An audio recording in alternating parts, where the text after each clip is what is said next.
நேற்று பார்த்தீங்கன்னா ஃப்ளிப்கார்ட்லேருந்து நமக்கு ஒரு பார்சல் ரிசீவ் ஆனது. அது என்னென்னு பார்த்தீங்கன்னா ஹேண்ட்பேக்குன்னு செப்பலும் எனக்கு ரொம்ப பிடிக்கும். நிறைய கலெக்ஷன் வாங்கிட்டே இருப்பேன்.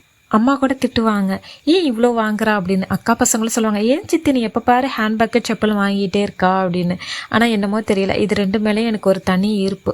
ட்ரெஸ்ஸஸ் கூட அவ்வளோ இம்பார்ட்டன்ட் கொடுக்க மாட்டேன், ட்ரெஸ்ஸஸ் கூட அவ்வளோ எடுக்க மாட்டேன். பட் இது ரெண்டு நான் அடிக்கடி எடுத்துகிட்டே இருப்பேன். அது ஷாப்பில் போயிட்டு எடுக்கிறத விட இது மாதிரி ஆன்லைனில் எடுக்கிறது எனக்கு ரொம்ப பிடிக்கும். ஃப்ரீயாக இருக்கிற டைமில் பார்த்துட்டே இருப்பேன், எது நல்லா இருக்குது, எது ஆஃபரில் இருக்குது அப்படின்ட்டு. எது பிடிக்குதோ அதை வாங்கிடுவேன். ஒவ்வொரு டைம் பார்சல் ரிசீவ் ஆகும்போது அம்மா திட்டுவாங்க, ஏன்டி பணத்தை இதில் போட்டு வீணடிக்கிறா அப்படின்னு. ஆனால் நான் காதில் வாங்க மாட்டேன், மறுபடியும் ஆர்டர் போட்டுக்கிட்டே இருப்பேன். அப்புறம் மார்னிங் சாப்பிட்டு முடிச்சுட்டு அம்மா பார்த்திங்கன்னா லஞ்சுக்கு மட்டன் வாங்கிட்டு வந்திருந்தாங்க. அது நானும் தங்கச்சி ரெடி பண்ணுறதுக்கு ஸ்டார்ட் பண்ணிட்டோம்.